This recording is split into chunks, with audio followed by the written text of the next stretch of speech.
Eh bien bonsoir, nous voici donc pour un nouveau rendez-vous sur Mon Quotidien TV avec un invité de marque. Moi je pose mes mots aujourd'hui parce que c'est vrai que Hervé, ça fait partie de ces personnes qu'on a envie d'avoir régulièrement à côté de soi. Bonsoir Hervé. Bonsoir José.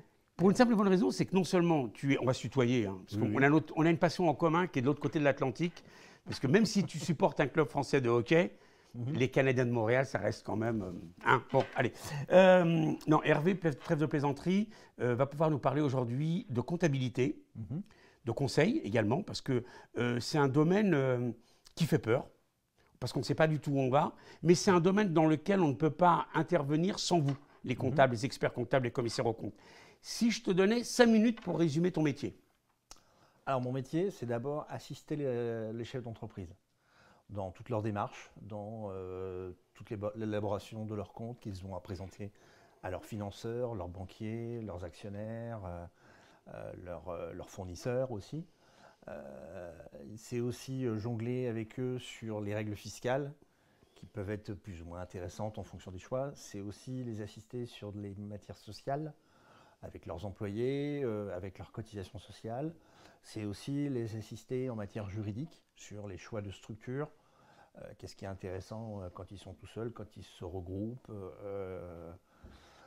Voilà, c'est un métier assez large, Ouais.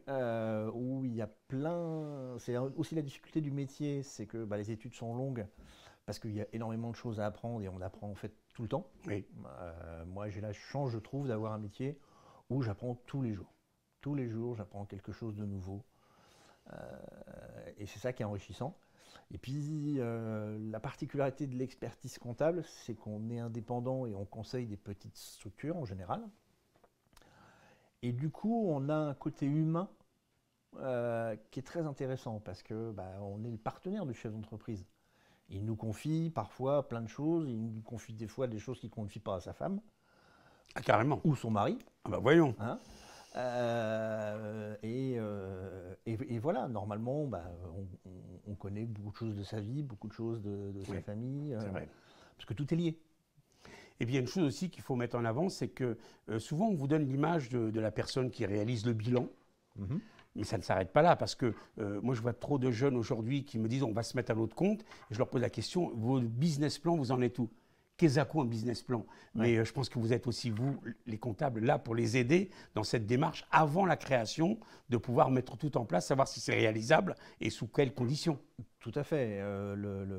Souvent, les gens ont une idée, je trouve, un peu fausse des contraintes juridico-fiscales.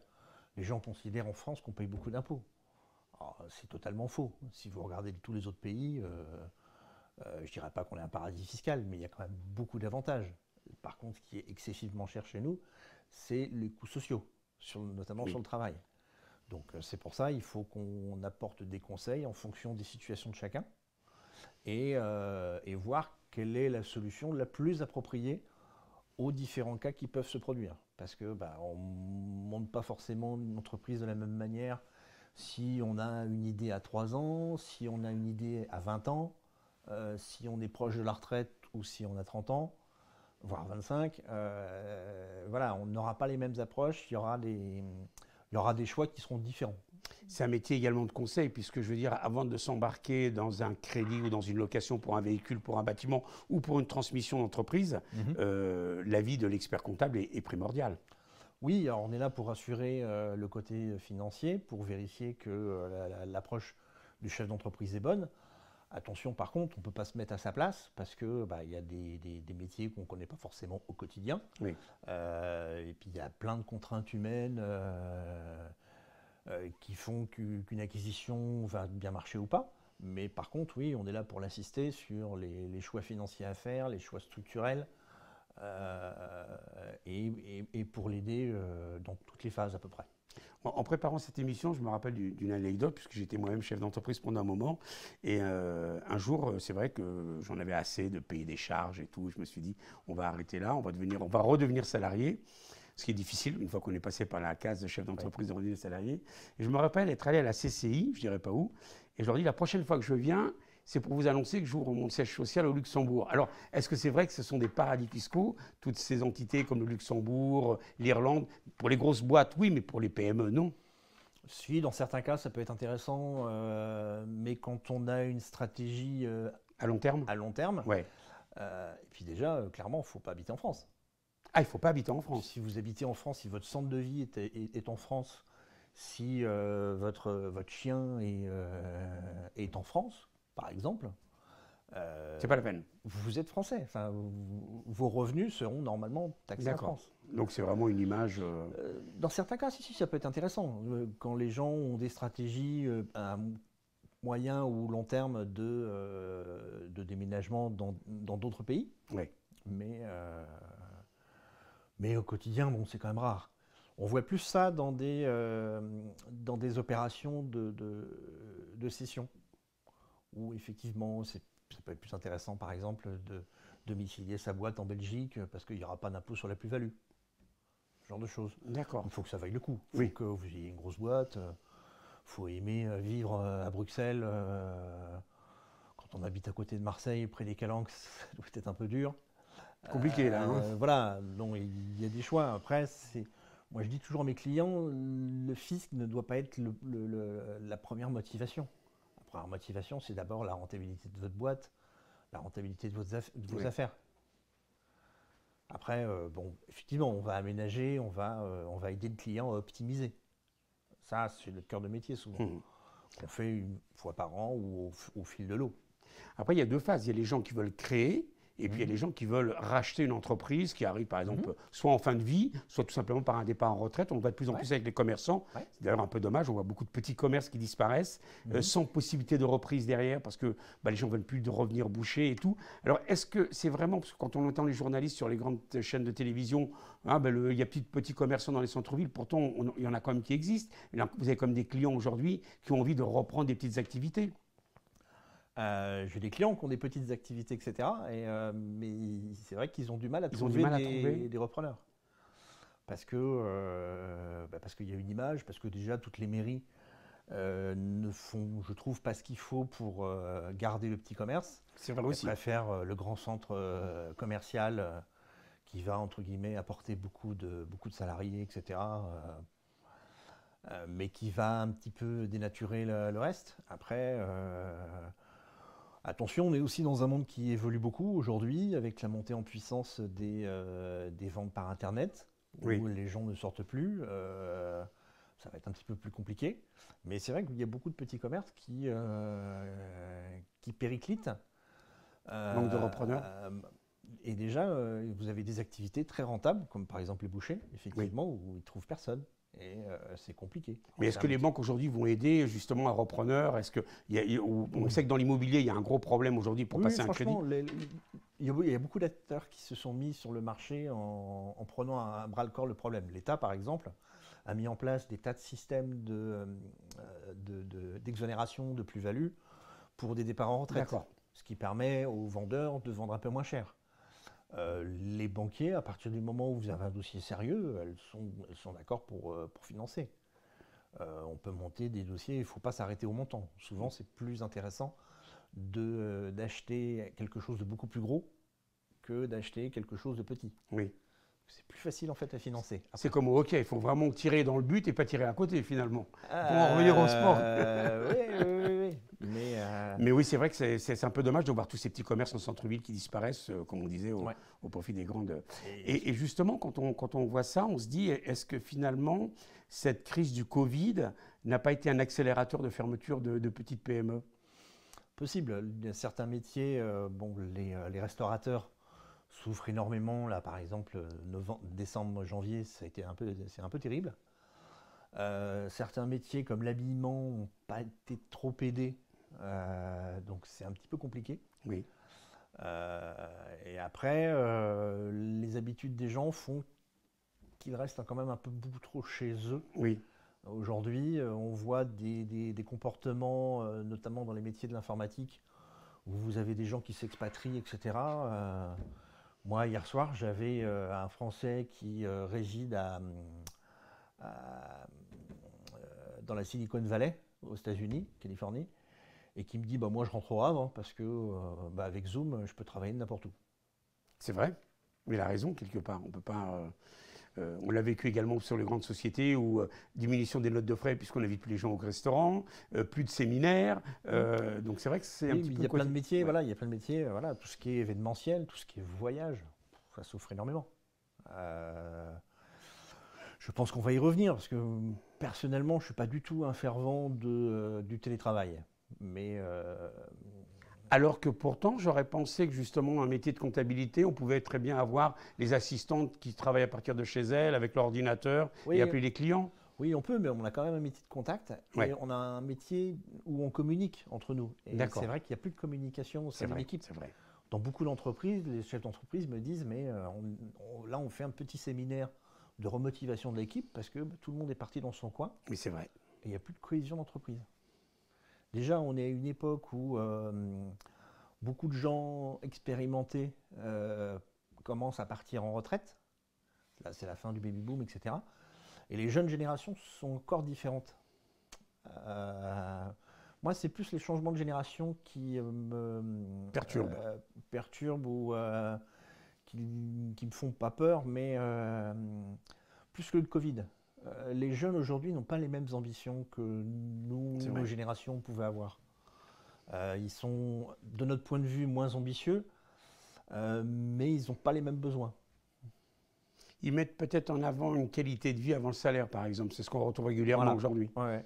On voit par exemple le groupe Total qui met la semaine sur 4 jours en disant finalement, au lieu de les augmenter, je préfère leur donner plus de temps de repos. Voilà, ce genre de choses. Après, le monde des grosses boîtes n'a vraiment rien à voir avec les TPE et même le terme PME. Pour moi, c'est une grosse société. J'en ai très peu. J'ai très peu de sociétés où il y a 50 personnes. Oui. C'est pas mon cœur de métier. Mais c'est là où ça embauche. Hein. C'est dans les TPE que ça embauche. Pas dans les grosses. Non. Une question purement technique, parce que ça revient au goût du jour en ce moment à tous les... On n'entend parler que de ça. J'ai un ami chef d'entreprise qui savait que j'allais poser, qu'on allait avoir cette interview, qui me dit, tu pourras demander à ton expert comptable si aujourd'hui les voitures électriques, c'est vraiment quelque chose d'important au sein d'une entreprise. Et est-ce qu'il y a beaucoup de solutions de défiscalisation pour les entrepreneurs et tout, en sachant, pour en revenir à ce que disait notre collègue d'avant, que l'hydrogène arrive à grands pas. C'est marrant parce que j'ai des clients qui sont dans le domaine du conseil à la recherche et au développement. Ouais. Et ça faisait des années, par exemple, qu'ils travaillaient avec des groupes comme Renault sur la réduction et l'optimisation de la consommation de la voiture. Oui. Et qui, du jour au lendemain, l'État leur en dit non, on arrête tout, on passe à tout électrique. Oui.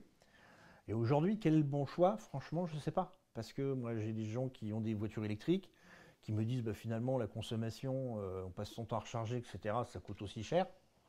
En matière écologique, on est loin l'électricité, elle peut être que nucléaire, donc je ne sais pas, enfin, c'est pas mon rayon. Après, effectivement, l'État donne un petit peu plus, mais les voitures donnent un petit peu plus de possibilités de défiscaliser. Ceci étant, les voitures électriques sont quand même beaucoup plus chères. Beaucoup plus chères. Beaucoup plus chères, oui. Est-ce que c'est le bon choix? Je ne peux pas vous dire. C'est le genre de questions qu'aujourd'hui les clients posent à leur expert comptable. Ouais. Bien sûr, on me dit. Quelle est la préoccupation qui arrive en tête aujourd'hui par rapport aux clients que tu rencontres au jour le jour? Est-ce que c'est les charges salariales? Bon, on sait que les charges, ça sera toujours le gros problème des entreprises. Non, c'est souvent les charges sociales. Oui. Ouais. Parce que c'est ce qui est cher en France. La TVA, la plupart des gens comprennent bien que s'ils payent de la TVA, c'est que l'entreprise marche bien. Oui. Il n'y a pas de souci. Bon, même si c'est à l'entrepreneur de faire le chèque, et l'État est très très très vigilant sur la TVA, parce qu'il ne faut pas oublier que c'est plus de la moitié des recettes de l'État. Mais c'est les charges sociales qui sont quand même très lourdes. C'est vrai que ça pèse sur le travail. C'est pour ça aujourd'hui on fait vraiment des choix, des montages juridiques en fonction du coût du travail. Quelqu'un qui va être bien imposé, entre le coût total du salaire et le salaire net, alors si on raisonne même après impôt, c'est du simple au double. Au quotidien, ça représente quelque chose. Mis à part le côté business, il y a une passion. Oui, Une passion oui. alors qu'on a en commun, parce que moi je l'ai découvert au Canada. Toi, c'est autre chose. Toi, tu la vis. Tu la vis de par ton métier, parce que si j'ai bien compris, tu fais la comptabilité de certains clubs. Mais en plus, pratiquant, Oui. à quel poste? Au défenseur, je vais plus très vite aujourd'hui. Et puis aussi fan d'un grand club d'Île-de-France. Oui, oui, oui, j'ai eu la chance. Alors, Ils savent toujours pas de quoi on parle, hein, mais bon, c'est pas grave, on va les laisser dans le brouillard. Puisque... moi, je suis tombé dedans quand j'avais 12 ans, je crois. J'ai commencé très tard. Ouais. Mon frère n'avait pas eu le droit de faire du foot parce qu'il revenait avec les genoux complètement bousillés à chaque fois. Et moi, finalement, j'ai eu le droit de faire ça, un sport que tout le monde considère comme violent, alors que pour moi, pas du tout, parce qu'on est vraiment protégé. Donc, c'est le hockey sur glace Voilà. que j'ai pratiqué bon, jusqu'à 19 ans. Après, je suis passé aux études, donc il fallait faire des choix. Et puis, bizarrement, c'est ma femme qui m'y a remis. Carrément. Parce qu'elle en avait marre de m'entendre parler de ça. Retourne au hockey. Voilà. Et puis, de fil en aiguille, je suis devenu. J'ai travaillé à la commission de contrôle des clubs. C'est moi qui virais les clubs qui dérapaient financièrement. Oui, il n'y en a pas tant que ça au hockey quand même. Ah si, ça Si, va vite. quand même. Ça Ah va oui. vite. Les ressources sont, à moindre échelle, sont plus faibles. C'est quand même inférieur à au foot ou au monde, non? Oui, bien sûr, le hockey est quand même moins dépendant de l'État, des subventions, que d'autres Oui. sports comme le volley, le handball, voire même le rugby. D'accord. Mais le problème, c'est que dans une équipe de hockey, il y a 20 joueurs à payer. Et oui, Au volley ou au hand, il y en a moins. plus les équipements qui ne sont pas donnés non plus. Voilà. D'accord. Mais du coup, et de fil en aiguille, aujourd'hui, je m'occupe d'Asnières, Courbevoie et de Cergy. Avec grand plaisir.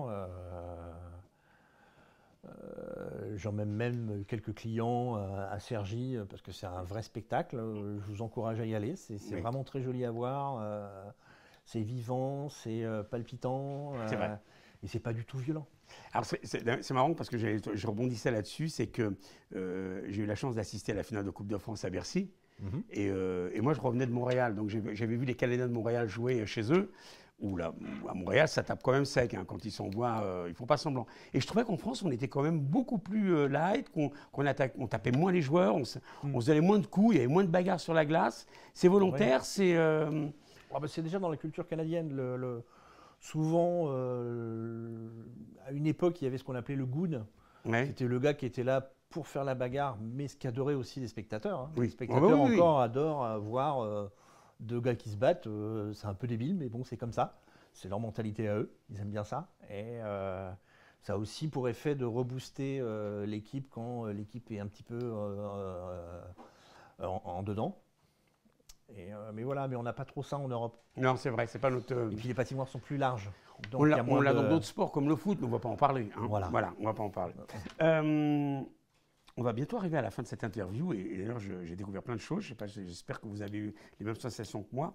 On va arriver sur une période d'élection et imagine que tu te retrouves en face du candidat que tu veux et tu lui dis voilà 3 propositions à vous faire. Quelles seraient les 3 propositions que tu vas mettre en avant? C'est facile et compliqué. Hein. La première, je leur dirais quand est-ce qu'on va arrêter cette escalade? Pour moi, c'est toujours une escalade. L'État est de plus en plus endetté, mais par contre, tous les candidats, sans exception, font tous des promesses. Moi, la seule promesse que j'aurais envie d'entendre d'un candidat, quel qu'il soit, c'est de dire on va réduire ci, on va réduire ça, etc. Bon, ça y a pas.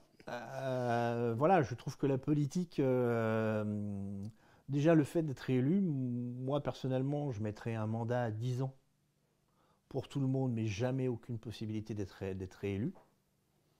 Donc comme ça, il n'y aurait pas de course à la réélection, etc. Oui. Et leur laisser le temps de s'installer. Voilà. Après, je pense qu'il faut vraiment dire la vérité aux gens, quoi. On s'imagine que l'État est riche, mais l'État, c'est nous. C'est nous qui nous appauvrissons à chaque fois. Bien sûr. Et ce que les gens ne comprennent pas, c'est que quand il y a un État endetté, il ne peut pas intervenir quand on a besoin. Là, il est intervenu avec la crise du Covid, mais parce qu'aujourd'hui, l'argent n'est pas cher. L'argent, les taux d'intérêt sont même négatifs. Donc, on vit dans un monde à ce niveau-là qui est un petit peu compliqué et je ne sais pas comment ça va évoluer parce que je ne vois pas bien comment les États vont pouvoir rembourser. Oui. C'est pas que l'État français d'ailleurs, hein, mais je crois que c'est au niveau mondial aujourd'hui. certains pays ont fait beaucoup d'efforts, comme par exemple l'Allemagne. Et bon, c'est vrai qu'effectivement, le niveau de vie de certaines catégories en Allemagne est moins aisé qu'en France. Tu as des efforts à faire, je ne sais pas. Il y a beaucoup à réfléchir. On va réfléchir ensemble alors. Ouais. On va réfléchir ensemble. Je voudrais quand même que tu nous donnes les coordonnées du cabinet, parce que tu es à la Garenne-Colombe, si je ne m'abuse. Ah non, pas du tout. Je suis à côté. C'est pas grave. C'est mon directeur de programme qui m'a donné une fausse information. On va le mettre à l'amende. On va lui donner de l'oxygène. Donc, CH Conseil. CH Conseil. CH, comme le Canadien de Montréal, le logo du Canadien de Montréal. Exactement. 1 rue Carnot à Bois-Colombes, c'est juste à côté de la Garenne. C'est pour ça qu'il s'est trompé. Voilà. Il ne fait pas la différence. Voilà. Un numéro de téléphone? Allez. 01 47 82 51 77. Eh bien, écoute, un grand merci. Merci à vous. Et puis, j'espère que ça a renseigné pas mal de monde. Si jamais on a des questions, on te les transmettra parce que je pense qu'on va avoir des questions par rapport à certains retours. Moi, je voudrais remercier notre maquilleuse Maëva qui nous a refait une beauté parce qu'on est un peu fatigué en fin de journée. Également Cyril qui est à la réalisation et les équipes de Atoukam et de Griffe Productions. Et je vous donne rendez-vous très, très vite. À bientôt, chers amis. Au revoir.